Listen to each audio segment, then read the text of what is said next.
Hey, it's Clay, and this will be a video chart on ticker symbol MTNB. We will take a look at the 30-minute time frame.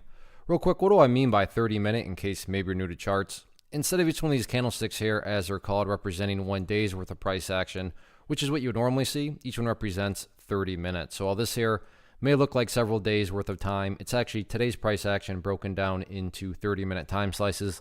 I like to this time frame. I think it's a good job of telling the quote-unquote story of the price, and then makes mapping out levels of support and resistance a bit easier to see. I do have to start off by saying from a presentation standpoint, this chart is actually very tricky to talk about because there's a lot of perspective that goes into it. What do I mean by that? Well, if you're a day trader and you bought right there, or maybe you bought right there and you wanted to sell within, 25 minutes after buying, then yeah, for you, the chart's looking pretty rough. Now, if you care about the big picture of things, I get it. From the highs, there was a big pullback. But from the overall chart perspective, the price does still have an opportunity to build an overall higher base. And as long as you have higher bases being built over longer periods of time, that's how long-term uptrends are constructed. I'm going to be talking about things from a big picture point of view. So if I sound crazy calling something bullish, my guess would be you probably just had some sort of day trading type perspective going into the trade. And while I'm not saying this is going to happen, this just kind of helps illustrate the overall point here that I'm trying to make. But from a big picture perspective, 85 cents is important for this reason right here. Let's say the price does indeed continues to pull back and then behaves in this manner, maybe even goes below 84, 85, and then start to work its way back upwards. Now, emphasis here on the big picture. From the big picture perspective, what would you have? Well, you'd have a set of lows right here. You'd have these sets of lows right here.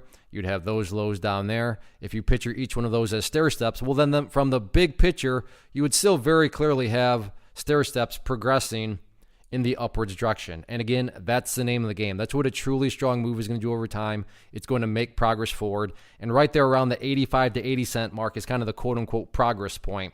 So yeah, that's why, again, I would still call the chart bullish. Once more, I get it. If you bought up there as a day trader, then you couldn't care less about these stair steps. But that's why I try to offer up a warning that I would be commenting from a bigger picture point of view. So sure, today the price pulled back, but stop and think about that word, today, as in 1 day.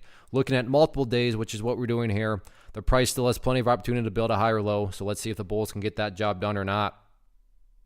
One of the biggest questions I get is, hey Clay, how do you find the stocks that you trade? So what I've done is put together a free resource guide where I talk about the tools that I use to locate stocks that I find interesting and think may have potential. So if that sounds like something that could add value to you as a trader, then click on the image that is up on the screen right now and I will email you the guide. The guide itself is very short and to the point, and best part, it's completely free.